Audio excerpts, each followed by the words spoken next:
Bismillahirrahmanirrahim. Qala rahimahullah ta'ala wa syurita fi aqidin.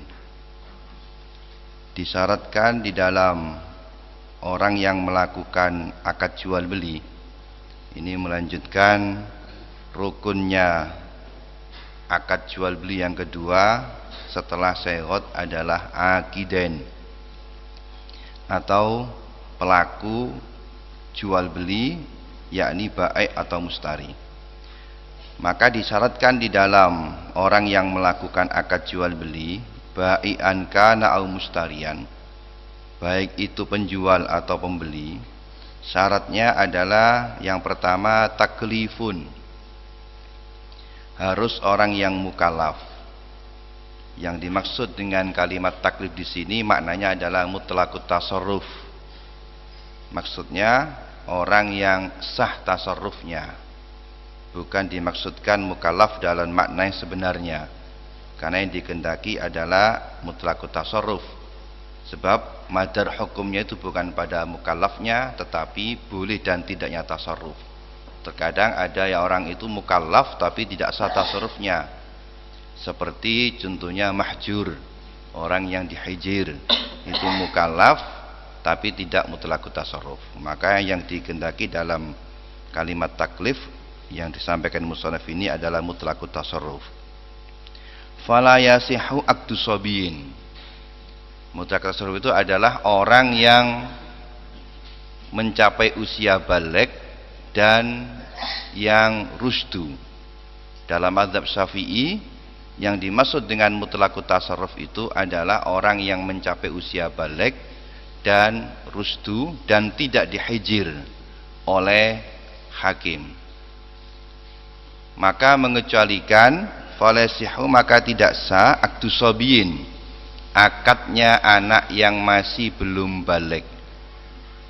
Karena syaratnya mutlaq tasarruf tadi adalah yang pertama adalah balik. Maka anak kecil yang belum masuk usia balik tidak sah melakukan akad jual beli, baik sebagai penjual atau sebagai pembeli. Demikian menurut mazhab Syafi'i. Tentu ini agak berat ya, karena kalau kita lihat prakteknya di masyarakat, banyak anak-anak yang belum mencapai usia baligh sudah beli, kadang jual. Misalnya kalau kita lihat di sekolah-sekolah SD itu kan banyak orang yang menjual makanan di sana, atau di pondok-pondok juga banyak warung yang menyediakan makanan atau toko yang beli juga anak-anak yang masih belum balik. Praktek seperti ini kalau ikut mazhab Syafi'i memang tidak sah, karena syaratnya dalam mazhab Syafi'i penjual atau pembeli itu harus orang yang sudah balik. Tetapi di dalam mazhab Hambali ada perinciannya. Tasarrufnya atau akad tasarruf daripada anak yang masih belum balik itu dirinci. Yang pertama, misalnya jual beli, ada kalanya fi syai'in kabirin, di sesuatu yang nilainya besar. Kalau objek yang ditasarrufkan itu sesuatu nilainya besar, misalnya menjual atau membeli HP yang harganya jutaan, menurut mazhab Hambali harus atas seizin walinya. Kalau tidak seizin walinya, wali itu yang mengurusnya ya, orang tuanya, maka tidak sah, baik sebagai penjual atau sebagai pembeli. Tetapi kalau praktek jual beli itu berkaitan dengan objek yang syai'in yasir, nilainya kecil, ya seperti beli permen, beli kerupuk atau makan makanan ringan, sebagaimana yang kita temukan di SD ya. Sebagaimana yang kita temukan di SD dan lain-lain tadi, menurut mazhab Hambali hukumnya adalah sah, meskipun tanpa seizin dari orang tuanya, berdasarkan hadis Ada riwayat yang menceritakan asar ya. Satu ketika Abu Darda ini membeli usfur, burung emprit dari anak kecil untuk kemudian dilepaskan. Jadi ada anak kecil bawa usfur dibuat mainan, ada manuk emprit dibuat mainan. Kemudian ketahuan Abu Darda, terus dibeli sama beliau untuk dilepaskan. Athar ini kemudian digunakan dasar oleh mazhab Ahmad bin Hambal bahwa pembelian anak yang masih belum balik karena nilainya kecil maka hukumnya sah meskipun tanpa seizin orang tuanya. Jadi kita bisa menggunakan mazhab ini dalam praktek penjual-penjual yang di SD atau di toko-toko yang kadang anak kecil kadang beli itu. Karena kalau kita pakai pendapat yang Munisafi ini memang agak berat memang. Kemudian wa majnunin, dan juga tidak sah jual belinya orang yang majnun, yang gila. Tadi yang dimaksud dengan mutlaqut tasarruf itu adalah man balagha rasyidan muslihan lidinihi wa malihi. Menurut mazhab Syafi'i, orang yang sah jual beli itu harus sudah baligh yang pertama. Yang kedua, rusdu. Rusdu itu maksudnya cakap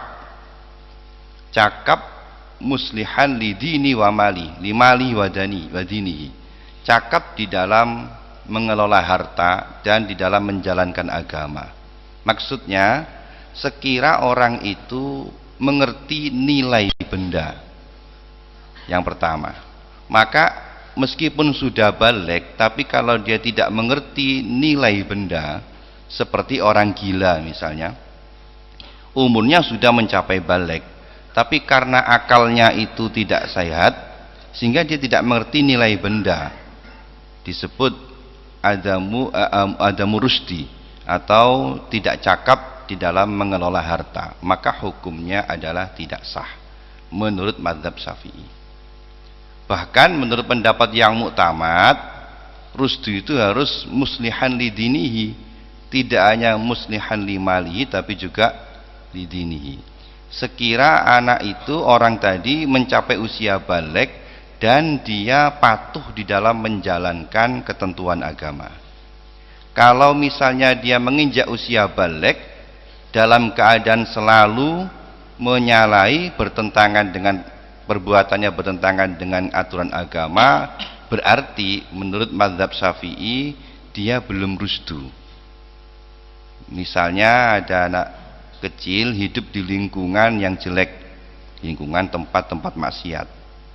Sejak kecil belum balik sudah terbiasa melakukan maksiat, sampai menginjak usia balik tidak melakukan sholat, malah aktif melakukan maksiat. Orang yang seperti ini menurut pendapat yang muktamad dalam mazhab Syafi'i bukan tergolong rusdu, sehingga akad jual belinya menjadi tidak sah. Memang yang paling ketat dalam hal ini dalam mazhab Syafi'i dibanding mazhab lain. Maka kalau kita mengikuti pendapat ini, ya banyak yang kita temukan orang-orang yang tidak rusdu, tidak sah jual belinya meskipun sudah balik. Tetapi pendapat yang kedua, cukup muslihan limalihi, sekira dia sudah balik dan mengerti nilai benda. Kalau sekarang misalnya anak yang sudah umur balik, dia tahu dikasih uang 10.000, beli benda harganya 5.000, dia nunggu kembaliannya, itu sudah rusdu fil mal. Maka bagi orang tua, kata para ulama, diharuskan untuk melakukan ikhtibar bil mumakasah. Diharuskan untuk menguji kecakapan anak yang mendekati usia balik ketika usia tamyiz, sehingga dapat diketahui apakah anak ini cakap di dalam harta atau tidak. Misalnya umur 8 tahun atau 7 tahun, sekali-kali dijak ke toko, belanja, kasih uang 10.000 untuk beli barang harga 5.000, didampingi orang tuanya. Kalau dia itu nunggu kembaliannya, berarti dia sudah rusdu fil mal, sudah ngerti nilai. Tapi sekarang ini anak 5 tahun sudah ngerti. Minta uang bapaknya 5.000 kasih 2.000 sudah minta tambah sudah. Berarti sudah rusdu fil mal tapi masih belum balik. Nah, kalau ikut pendapat Syafi'i meskipun sudah rusdu fil mal usia 5 tahun karena masih belum balik ya tetap tidak sah kalau mazhab Syafi'i. Tapi kalau mazhab Hambali tadi hukumnya adalah sah. Wa kadza mimukrohin, demikian juga tidak sah dari orang jual beli dari orang yang dipaksa tapi bi ghairi haqqin. Hambali kan fisyagir bukan fikabir. Nggih, sain yasir. Bisain yasir. Wa kadza mimukrohin, demikian juga tidak sah jual beli dari orang yang dipaksa bi ghairi haqqin, dengan tanpa hak, li'adami ridhahu, karena tidak adanya ridho dari pihak mukroh. Dulu pernah saya terangkan bahwa jual beli itu didasarkan pada ridho, innamal bai'u antarodin. Oleh sebab itu jual beli yang didasarkan atas paksaan hukumnya tidak sah, karena menyalahi prinsip dalam jual beli yaitu ridho. Kecuali apabila paksaan itu bihakin. Maksudnya terkadang di dalam hukum Islam seseorang itu berhak untuk dipaksa menjual hartanya. Misalnya dalam masalah utang piutang, Zaid punya hutang kepada Bakar 10 juta. Kemudian Bakar nagih sama Zaid untuk nyaur. Zaid tidak mau nyaur, padahal dia punya benda atau punya harta yang apabila dijual itu cukup untuk bayar utang. Dia tidak mau bayar, ditagih tidak bayar, ditagih tidak bayar. Alasan tidak punya uang.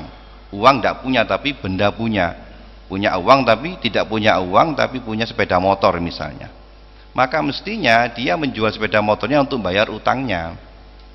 Karena tidak mau, dipaksa tidak mau, maka Bakar boleh lapor kepada hakim. Pak Hakim, itu Zaid punya utang sama saya, tidak mau bayar-bayar, tolong ditangani. Maka hakim datang dan Zaid dipaksa untuk nyaur. Kalau Zaid tidak mau nyaur, maka hakim memaksa supaya Zaid menjual sepeda motornya. Bahkan kalau misalnya Zaid tidak mau menjual, hakim langsung turun tangan, dijual sendiri oleh hakim, kemudian hasil penjualnya dibuat untuk membayar hutang. Lah di sini namanya ikra bihaqqin, paksaan tapi secara hak. Maka hukum jual belinya hakim tadi adalah sah. Hukum jual belinya Zaid tadi meskipun atas paksaan pihak pengadilan, hukumnya adalah sah karena untuk memenuhi haknya sahibuddin tadi. Berbeda jika paksaan itu tanpa hak. Misalnya ada orang jual sepeda motor kamu pada saya, kalau kamu tidak mau menjual, kamu saya bunuh. Karena dia takut akhirnya dijual. Nah, kalau begitu hukumnya malah maka tidak sah karena bighairi haqqin. Kemudian wa islamun, ada lagi syarat tambahan. Ini syarat tambahan khusus untuk beberapa makud alaih yang tertentu. Kalau tadi syarat umum, tadi taklifun itu syarat jual beli bagi akiden secara umum. Kemudian ada lagi apabila benda yang diperjualbelikan itu berupa benda-benda tertentu, yaitu budak atau mushaf, maka ada syarat tambahan.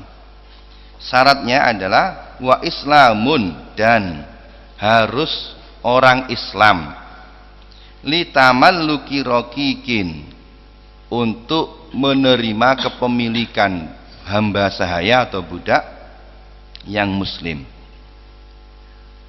Apabila benda yang diperjualbelikan itu kebetulan berupa budak, sekarang sudah tidak ada budak ya, yang beragama Islam, maka tidak boleh dijual kepada orang yang beragama non-Islam, karena diharamkan bagi seorang muslim untuk memberi kesempatan kepada non-muslim menguasai urusan orang Islam. Wala yaj'alallahu lil kafirina 'alal mu'minina sabila. Haram bagi orang Islam untuk menyerahkan urusannya. Misalnya mengangkat kepala daerah menjadi bupati atau gubernur, kok yang pilih orang non-muslim, haram, tidak boleh. Nah, demikian juga menjual budak Islam kepada orang non-muslim, itu berarti ada orang non-muslim menguasai orang Islam, maka tidak boleh, karena Islam ya'lu wala yu'la alaih. La ya'tiku alaihi, yang tidak menjadi merdeka sebab kepemilikan tadi, kecuali apabila menyerahkan kepemilikan budak muslim kepada orang non-muslim tadi menyebabkan merdekanya, yaitu misalnya seperti budak yang dijual yang beragama Islam dijual kepada orang non-muslim yang kebetulan menjadi bapaknya. Ada bapak merdeka non-muslim, anaknya budak yang beragama Islam, lalu dibeli oleh bapaknya. Yang demikian ini otomatis menjadi merdeka, karena tidak mungkin ada bapak menjadi sayyid bagi hamba saya yang berupa anaknya, atau sebaliknya. Nah, kalau begitu maka hukumnya boleh, sebab langsung menjadi merdeka. Wa kadza, demikian juga yustaratu, disyaratkan aidon islamun, beragama Islam, litamalluki murtadin, untuk kepemilikan murtad. Jadi tidak harus kafir asli, meskipun budak itu sayyid tadi itu meskipun budak tadi itu murtad, tetap tidak boleh dijual kepada orang non muslim, karena masih ada alaqah, ada hubungan dengan Islam, karena diharapkan dia akan masuk Islam. Kalau dijual pada orang kafir, sudah tambah tidak ada harapan lagi. Demikian menurut pendapat yang muktamad. Tetapi ini muktamad indal mutaakhirin. Tetapi menurut pendapat lakin alladzi fi raudhah wa asliha, menurut pendapat yang ada dalam kitab Raudhatul Thalibin karangan Imam Nawawi, wa asliha, dan asalnya raudhah, kalau ada kalimat Ar-Raudhah wa asliha ini maksudnya keterangan yang ada pada kitab Raudhah sama dengan keterangan yang ada dalam kitab Syarhul Kabir, karena kitab Raudhah itu meringkas kitab Syarhul Kabir yang Imam Rafi'i. Jadi urutannya dari kitab An-Nihayatul Matlab itu karangan Imam Haramain, diringkas oleh Imam Ghazali muridnya menjadi kitab Al-Basit. Al-Basit diringkas oleh Imam Ghazali lagi menjadi kitab Al-Wasit. Al-Wasit diringkas lagi oleh Imam Ghazali menjadi kitab Al-Wajiz. Al-Wajiz disyarih oleh Imam Rafi menjadi kitab Syarhul Kabir atau Fathul Aziz. Fathul Aziz kemudian diringkas oleh Imam Nawawi dalam kitab Raudhatul Thalibin. Berarti kalau ada begini, berarti pendapat ini disepakati oleh Imam Nawawi dan Imam Rafi'i, karena dinyatakan dalam kitab Raudhahnya Imam Nawawi, dan juga terdapat di dalam kitab asalnya, yaitu kitab Fathul Aziz kalangan Imam Rafi'i. Berarti pendapat ini ittafaqa fi syaikhan, Imam Rafi'i dan Nawawi sepakat. Akan tetapi pendapat yang ada dalam kitab Raudhah dan asalnya, yaitu kitab Fathul Aziz atau Syarhul Kabir, sihhatu bai'il murtad lil kafir, sah menjual budak yang murtad kepada orang yang non muslim. Yang kedua, wali tamalluki syai'in. Berarti ghair mu'tamad ini yang kedua. Yang atas muktamadnya mutaakhirin. Muktamadnya mutaakhirin menyalahi muktamadnya tarjihnya Rafi'i Nawawi. Wali tamalluki syai'in mim mushafin, dan untuk mengalihkan kepemilikan sesuatu mim mushafin, dari mushaf. Yang dimaksud mushaf di sini bukan, tidak harus berupa mushaf yang ma kutiba fil Quran lidirosah, pokoknya yakni ma kutiba fi Quran, sesuatu kutiba yang ditulis fi di dalamnya Quran, Walau ayat, meskipun satu ayat. Yang kedua, pembeli harus orang Islam apabila menjual sesuatu yang di dalam sesuatu tersebut terdapat ayat Al-Quran, meskipun bukan berupa Al-Quran, apalagi kalau Quran. Contoh misalnya seperti kitab, dalam kitab ini ada ayat Qurannya, atau buku atau majalah yang ada ayat-ayat Al-Quran, seperti majalah Cahaya Nabawi itu ada ayat Qurannya misalnya, dijual kepada orang non muslim, maka hukumnya tidak sah, haram dan tidak sah, karena menjadi patut diduga akan menjadi sasaran pelecehan atau madzinatun imtihan.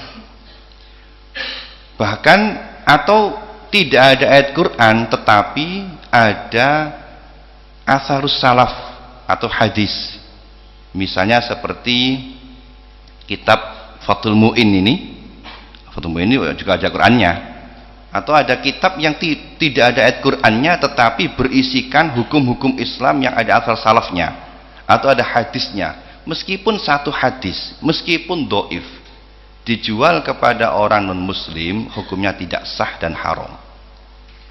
Jadi walhasil menjual kitab-kitab ilmu syar'i, kitab fikih, kitab tafsir, apalagi kitab hadis kepada orang non muslim, atau menjual majalah-majalah Islami yang di situ ada Qur'annya, ada hadisnya, meskipun satu ayat Qur'annya, meskipun hadis doif, dijual kepada orang non muslim, hukumnya tidak sah dan haram. Bahkan di dalam kitab Hasyiah Syirwani ala Tuhfa, Syekh Abdul Hamid Asy-Syirwani menerangkan, termasuk di sini bahkan lebih lagi, haram menjual sesuatu yang di dalamnya ada asarus salaf, ada asarus sufiyah, dijual kepada ahlul bid'ah minar rawafid wal wahabiyin, kata beliau, yaitu kepada misalnya kitab Karamatul Aulia, misalnya kitab-kitab yang menceritakan para wali-wali, dijual kepada orang-orang rawafid, orang-orang syiah atau orang-orang wahabi, itu hukumnya menurut beliau haram dan tidak sah, sama seperti di sini, karena itu juga patut diduga menjadi sasaran untuk imtihan. Jadi kalau yang jual toko kitab itu seleksi kalau mau menjual, kalau yang beli itu kira-kira bukan orang, itu jangan dilayani karena tidak sah. Kalau sekarang wahabinya jual yasin, tahlil, itu Karamatul Aulia.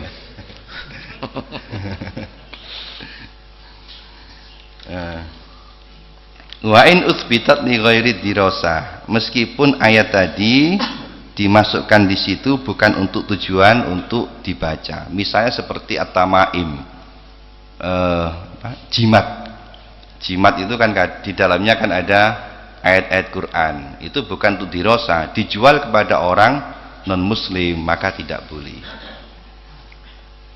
Bahkan kata para ulama, misalnya menjual rumah yang ada tulisan Al-Quran di dindingnya, itu menurut Imam Ibnu Hajar Al-Hitami tidak sah, karena masih ada kutiba fihi Quran, menurut sebagian ulama. Tafsiqus Sufqah tidak sah pada masalah itunya. Kama qalahu Syekhuna, sebagaimana dikatakan oleh Syekhuna Ibnu Hajar Al-Hitami. Wa yustaratu aidon, kemudian sudah selesai, ada lagi tambahan lagi. Wa yustaratu, dan juga disyaratkan aidon, adamu hayrabati man, tidak adanya sifat memerangi bagi sifat memerangi seorang, yastari, yang membeli, pembelinya bukan orang kafir harbi, alata harbin, apabila objek yang dijual itu adalah alat untuk peperangan. Kemudian ditambahkan lagi, apabila benda yang diperjualbelikan itu berupa benda yang bisa digunakan untuk alat perang, maka tidak boleh dijual kepada orang-orang kafir harbi karena dapat digunakan untuk memerangi orang Islam. Contohnya seperti kasaifin, pedang. Ya, kalau dulu pedang, sekarang pistol mungkin ya. Warumhin, tombak. Nusabin, anak panah. Kemudian watursin. Tursin itu tameng. Apa tameng? Kalau perang ada tameng. Wadar'in, dan itu baju yang terbuat dari besi. Jadi supaya kalau sekarang rompi anti peluru misalnya, itu tidak boleh.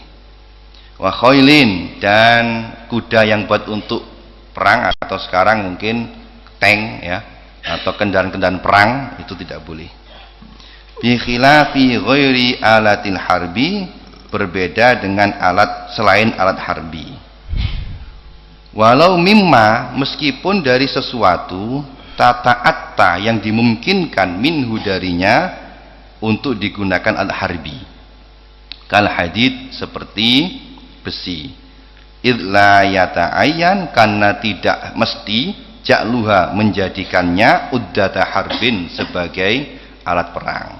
Berbeda jika yang diperjualbelikan itu bukan alat perang tetapi dimungkinkan untuk diproses menjadi alat perang, seperti hadid dan sebagainya, besi misalnya, maka hukumnya sah.